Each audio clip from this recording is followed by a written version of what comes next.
Dans cette vidéo qui fait directement suite à la vidéo précédente, nous allons continuer la création de notre page sliderhome.php pour afficher les images du carrousel. Et cette fois-ci, nous allons effectivement afficher l'image en l'extrayant de notre boucle. Nous allons réutiliser une fonction que nous avions utilisée précédemment dans les mêmes conditions. La fonction s'appelle wp-get-attachment-image-src afin de récupérer les caractéristiques de notre image, notamment son URL, afin de la réutiliser dans notre balise image ici. Donc je vais me positionner lorsque la boucle démarre, c'est-à-dire juste après la commande $sliderQuery ThePost, et je vais intégrer une ligne que j'ai préparée, comme ceci. Je vais la positionner au bon endroit. Nous récupérons dans la valeur $thumbnail.html à travers la fonction wp-get-attachment-image-src qui elle-même fait appel à la fonction getPostThumbnailID, donc du post en question, pour récupérer l'image contenue dans le custom post type. En faisant référence à la taille d'image front slider, rappelez-vous que nous avions défini au niveau de notre fichier function.php. Je reviens ici. Dans les utilitaires, nous avions défini, rappelez-vous, une taille d'image spécifique front slider. Donc nous nous servons de cette variable que nous avons déclarée ici comme nom interne du format. Nous la récupérons ici dans la fonction getPostThumbnailID pour récupérer notre image. Donc dans un premier temps, nous allons récupérer un tableau ici. Et si vous vous rappelez les étapes précédentes, nous avions l'URL de cette image en tant que premier élément du tableau. Donc ici, je vais coller une ligne comme ceci. Voilà, maintenant nous avons dans la variable thumbnail.src la valeur de l'URL de l'image. À partir de maintenant, je peux récupérer cette valeur, je la copie et je peux la passer ici en tant que valeur de l'attribut src de ma balise img. Donc là, je fais écho et je remplace tout ça, ceci, j'oublie pas de fermer, de mettre un point virgule et de fermer le PHP. Voilà. Donc maintenant, j'ai remplacé l'image que j'avais en dur avant par l'élément qui est extrait de la boucle et je vais pouvoir tester le résultat. Alors pour tester cette fois-ci, je vais enlever ici l'élément qui modifiait le nom de DataRide. J'enregistre, je reviens sur le site, je rafraîchis et j'ai une erreur à la ligne 38, donc on ne s'inquiète pas, on revient voir. 38, ça sent la balise non fermée. Tout simplement, il doit manquer un point virgule ici. Je le rajoute, j'enregistre, je reviens, je rafraîchis. Maintenant, il y a une nouvelle erreur à la ligne 47, décidément. Effectivement, un point virgule, ça serait mieux qu'un double point. Je corrige, j'enregistre, je reviens et je rafraîchis. Voilà, alors cette fois-ci, ça a l'air bon. J'attends un petit peu. Voilà, le carrousel, il marche, mes images défilent. Alors le piège quand vous faites ça, c'est de laisser le curseur de la souris au-dessus de l'image, parce que lorsque vous faites ceci, avec les valeurs par défaut, ça met le carrousel en pause. Donc si vous faites un test comme ça, et si vous avez le curseur de la souris sur l'image, vous ne verrez pas défiler. Donc pensez bien si ça vous arrive à décaler le curseur de la souris, et là vous allez voir, voilà. Donc notre carrousel défile. Si je clique sur un bouton ici, je vais bien sur l'image apparemment. Ouais, ça c'est la 2, la 3... la première, voilà, ça fonctionne. Les flèches fonctionnent ici. Si je vais au niveau du Firebug et que j'ouvre ici, c'est celui-là, que j'ouvre le slider, je vais ouvrir les indicateurs et le carousel inner et je vois bien que mes classes actives, voilà, se promènent. On a bien, vous pouvez le vérifier. Donc le carrousel fonctionne correctement. Pour l'instant, on a mis l'image. Bon, bien sûr, on n'a pas encore mis les titres. Ça, on va le faire en suivant. Donc là, ça fonctionne. Donc on va continuer. Prochaine étape, nous allons afficher le titre à l'intérieur de la division de classe Carousel Caption, ici. Donc nous allons enlever ces trois petits points qui servent à rien. Je vais mettre le titre dans un H3, par exemple, comme ceci. Et là, je vais afficher le titre, simplement, the title. Parce que notre custom post type, il réagit exactement comme un type post ou une page. Son titre s'affiche avec le template tag the title. Donc je fais PHP et je tape the title. Comme ceci, j'enregistre. je reviens sur le site, je rafraîchis, et maintenant je vois le titre qui s'affiche. Donc je vais laisser dérouler pour voir si tout va bien. Donc voilà, image 3, image 4, image 2. Alors là, elle n'était pas dans l'ordre, normalement on peut vérifier ici dans la liste. On peut s'amuser à les remettre dans l'ordre, par exemple en mettant ceci en 2. Voilà, j'ai 1, 2, 3, 4. Donc maintenant, si je reviens après avoir classé les images ici et que je rafraîchis la page, je vais les avoir dans l'ordre. Donc image 1, image 2, image 3 et image 4. Donc il est important de tout vérifier à chaque fois. Toutes les options que nous avons mises en place, elles doivent fonctionner. Donc là, actuellement, nous avons l'image et le titre qui s'affichent. Et ensuite, nous allons afficher le sous-titre. En ce qui concerne le sous-titre, nous allons revenir ici dans la partie slider frontal qui contient la liste des images que nous affichons dans notre carrousel. Nous allons en ouvrir une au hasard. Et nous allons nous rappeler que ici, nous avons introduit un élément, un custom field, proposé par le plugin ACF. Nous allons aller sur la partie consacrée à ACF, et nous voyons ici que nous disposons d'une aide plus ou moins en ligne. Nous allons cliquer sur le premier lien ici. Nous atterrissons sur une page web correspondant au plugin, et je vais cliquer sur le premier lien Code Examples. Et là, il me dit simplement que pour afficher un champ, il faut que j'utilise la fonction TheField et que je lui passe comme argument le nom du champ, tout simplement. Si je veux juste récupérer la valeur et l'utiliser plus tard, je vais utiliser la fonction getField dans les mêmes conditions. Ceci doit vous rappeler ce qu'on avait évoqué dans les vidéos précédentes, que pour une fonction de WordPress, il existait la fonction correspondante pour récupérer la valeur. Par exemple, nous avons la fonction TheTitle et nous avons aussi la fonction getTheTitle. Ça fonctionne de la même façon. Donc je vais retenir ça. Ensuite, je vais revenir dans mon tableau de bord. Je vais rouvrir le groupe de champs slider. Et ici, je vais regarder le nom du champ. Voilà, le nom du champ que je dois passer, c'est ceci. Sous-titre avec un trait bas au milieu. Donc je reviens dans le code. Ici, je vais rajouter une ligne. Je vais mettre mon sous-titre dans un paragraphe. Et là, je vais lui dire TheField. Et je vais passer comme paramètre sous-titre. Comme ceci. Je n'oublie pas cette fois le bon point virgule. J'enregistre. Je reviens sur le site. Je rafraîchis. Et voilà. Je vois le sous-titre qui apparaît ici. Ici, le sous-titre de l'image 01. Si je passe à la diapo suivante, ici le sous-titre de l'image 02, 03, 04. Voilà, ça fonctionne. Nous avons donc affiché le titre et le sous-titre en extrayant les données de notre custom post type que nous avons déclaré ici. Voilà. Au niveau de notre code, il nous reste encore un élément très important à renseigner, en l'occurrence l'attribut alt de notre balise IMG. Cet élément est très important, notamment pour renseigner les moteurs de recherche, donc il est absolument indispensable que cet élément soit renseigné avec pertinence.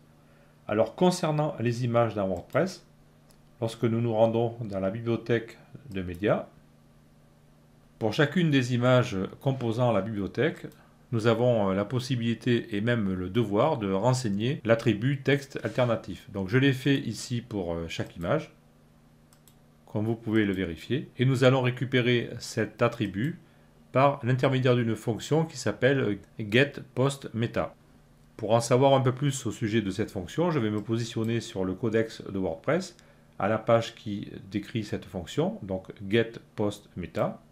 Et là, j'apprends que je dois lui passer obligatoirement l'identifiant du post en question, donc ça sera une image dans notre cas. Et ensuite, on a deux paramètres optionnels, donc le premier de ces deux paramètres optionnels peut décrire le nom d'une méta, et l'autre paramètre optionnel est une valeur booléenne, vrai ou faux, pour savoir si on retourne la valeur ou pas.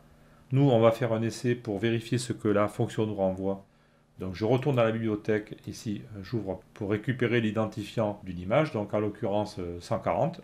Je retourne dans mon code, je vais me positionner n'importe où en fait, puisque là je vais juste faire un test, par exemple ici, dans le PHP.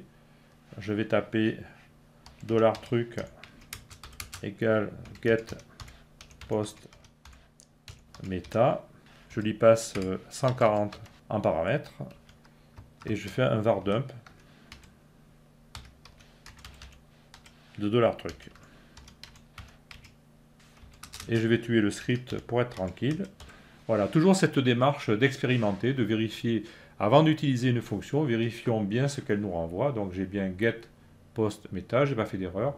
Je lui passe l'identifiant 140, je vide tout ça et je regarde. Donc j'enregistre, je reviens sur le site, je rafraîchis, et c'est nul. Alors j'ai fait une erreur, je retourne dans le code, vraiment je suis inexcusable, là je fais plein de fautes de frappe. Donc je corrige, j'enregistre, et en vous présentant toutes mes excuses, je rafraîchis. Voilà ce que j'obtiens. Donc j'obtiens un tableau qui me donne les caractéristiques au niveau des méta de mon image. En premier, j'ai l'URL de l'image avec le sous-dossier du dossier upload. Rappelez-vous qu'on avait vu que les images étaient classées dans des dossiers suivant les années et les mois. Donc là, je retrouve l'URL de l'image. Ensuite, j'ai tout un tas de métadonnées propres à l'image, ici, dans le deuxième tableau. Et finalement, à la fin, j'ai la valeur qui m'intéresse. Ici, l'attribut alt que j'avais indiqué. Et je vois que donc la clé ici s'appelle WP Attachment Image Alt. Donc je vais copier ça. Donc CTRL-C. Je vais revenir dans le code. Et là, je vais passer cette clé en deuxième élément. Comme ceci. Alors par contre, là, c'était... Donc, j'enregistre. Bon, c'est un tableau, donc truc est un tableau. Maintenant que je sais que truc est un tableau, je vais y faire afficher le premier élément, puisque j'ai vu qu'il n'avait qu'un seul élément. Donc je fais crochet 0, CTRL S, je reviens. Voilà, donc maintenant j'ai bien le contenu de mon attribut alt qui s'affiche ici, j'ai gagné. Et ça c'est important, donc maintenant je sais construire exactement la valeur que je vais devoir passer ici à l'attribut alt. Et nous allons construire cette valeur ensemble. Vous allez voir que maintenant ça va aller très vite, puisque j'ai bien cafouillé pour trouver la valeur affichée. Je vais simplement la récupérer. Donc là je vais l'appeler alt val par exemple, ça sera plus propre. Donc la valeur de l'attribut alt. Ici, je vais mettre $post_id, puisque je serai à l'intérieur de la boucle, donc je vais avoir cette valeur à disposition. Je vais enlever ça. Je vais remettre d'aplomb ma balise. Voilà, je vérifie que j'ai rien cassé. Je vais me mettre maintenant à l'intérieur de la deuxième boucle, donc enfin à l'intérieur, oui, de la deuxième partie de la boucle, celle qui affiche les images. Et je vais me mettre par exemple ici, puisque je suis dans la zone où je définis des variables, et des variables qui sont internes à la boucle, je colle.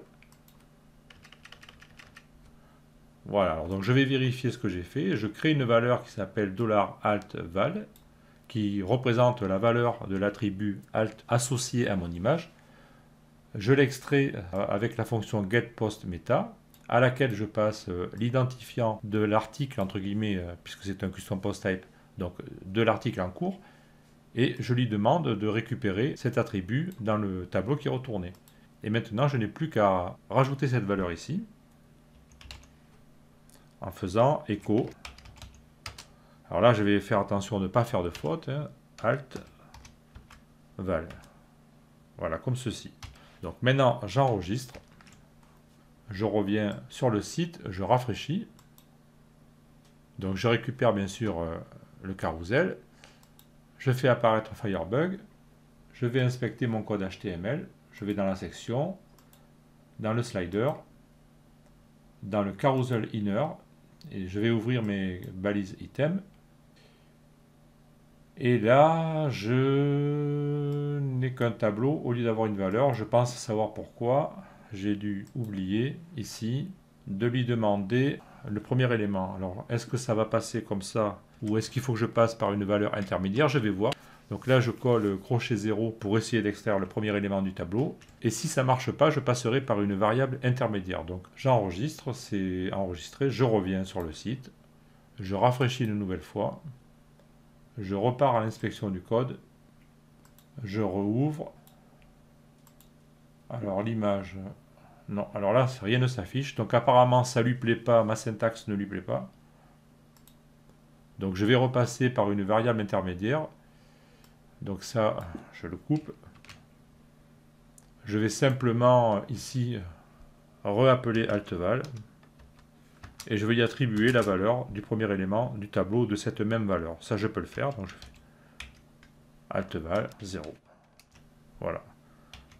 Au départ, je crée altval et je récupère un tableau. Et ensuite, je réassigne à altval la valeur du premier élément de son tableau. J'enregistre. Je rafraîchis. Je reviens à l'inspection. Et cette fois-ci, théoriquement... Ah non, ça ne marche pas. Alors, je vais mettre en pause et je vais réfléchir. Alors effectivement, j'ai trouvé pourquoi ça ne fonctionne pas ici. Parce que à cet endroit de la boucle, $PostID représente l'identifiant de notre custom post type. Et nous, ce que nous voulons trouver, c'est l'identifiant de l'image à la une qui est associé à ce custom post type. Et cet identifiant, on le trouve avec cette fonction ici, getPostThumbnailID, comme je l'ai fait pour trouver l'URL de l'image. Donc je prends cette fonction, ici CTRL-C, et je vais remplacer cette valeur ici.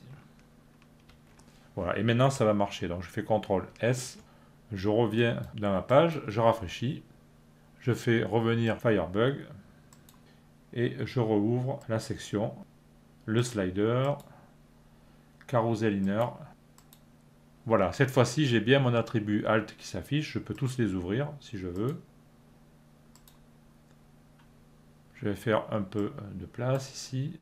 Pour mes 4 images, j'ai bien l'attribut alt spécifique à cette image qui s'affiche. Voilà, donc là on a réussi. Alors ça c'est très important d'afficher ça, parce que rappelez-vous que Google, quand il répertorie des images, après, pour les rechercher, ce qui sort en premier, c'est le texte qui est affiché ici. Donc si vous voulez que vos images soient bien répertoriées dans Google, ne négligez surtout pas cet attribut. Et au sujet de notre fonction, donc, nous avons bien utilisé la fonction getPostMeta. Alors, nous avons eu quelques mésaventures avec l'identifiant, mais ça, il faut vous habituer à chercher. Quand il y a un problème, il faut savoir pourquoi. Donc là, c'est que je n'utilisais pas le bon identifiant. Maintenant, nous avons notre boucle qui fonctionne correctement.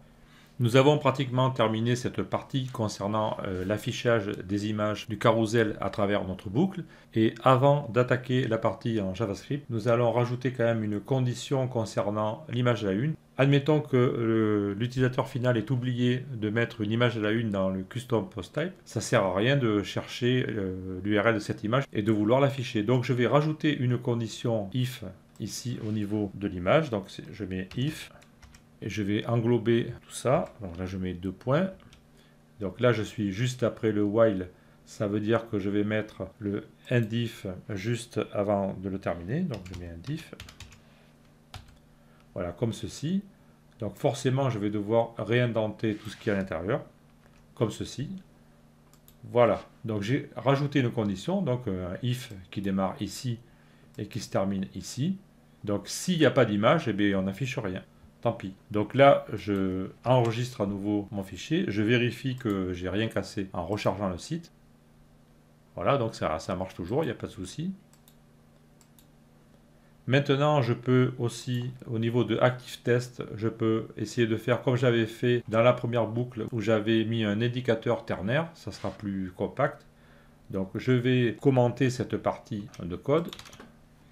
Et ici, au niveau de l'affichage de ma classe, je vais mettre ici, au lieu d'afficher la variable TheClass, je vais rajouter une paire de parenthèses. Et je vais faire un test. Alors là, j'en ai une de trop, attention. Je vais faire un test, donc je vais lui demander $ActiveTest. Comme il s'agit d'une valeur booléenne, je n'ai même pas besoin de tester la valeur. Je teste simplement si c'est vrai ou pas. Donc si c'est vrai, à ce moment-là, je vais afficher espace active. Et si c'est faux, donc 2 points, je vais afficher une chaîne vide. Voilà, j'enregistre. Je reviens sur le site, je rafraîchis. J'ai rien cassé, c'est bien. Je fais revenir Firebug. Je vais réinspecter mon code. Par contre, pour faire ceci, je vais plutôt réinvalider le carrousel ici, pour le neutraliser, parce que je veux vérifier qu'il met bien la classe active sur le premier élément. Donc je re-invalide à nouveau le carrousel. Je reviens, je rafraîchis. Donc le carrousel ne démarre plus, c'est ce que je voulais. Je reviens dans la section ici. Donc au niveau du carrousel linéaire, voilà, j'ai bien la classe active qui se met sur le premier, donc je n'ai rien cassé. Je peux revenir ici, refaire démarrer le carrousel en enlevant ces éléments qui changent de nom. Je reviens sur le site, je rafraîchis, et je vais vérifier que mes classes se distribuent bien. Voilà, donc je laisse faire un tour complet pour voir. Voilà le troisième,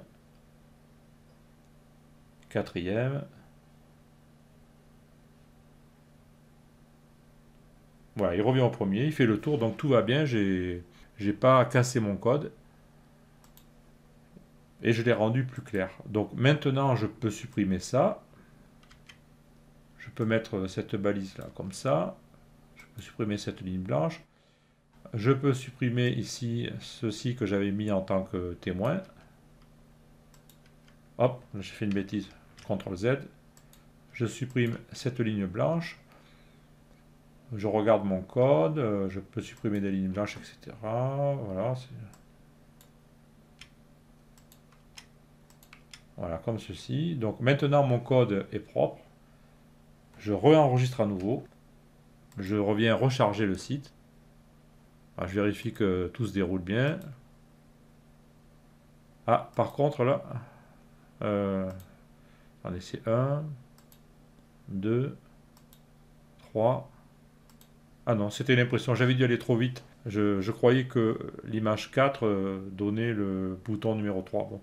Donc tout marche bien. Je vérifie le déroulement automatique en attendant un petit peu. Voilà, ça marche. Donc là, on a fini de créer notre boucle qui crée notre carrousel. Si maintenant on peut s'amuser à rajouter une image, donc slider frontal, je peux créer image 4 ou image 5 plutôt.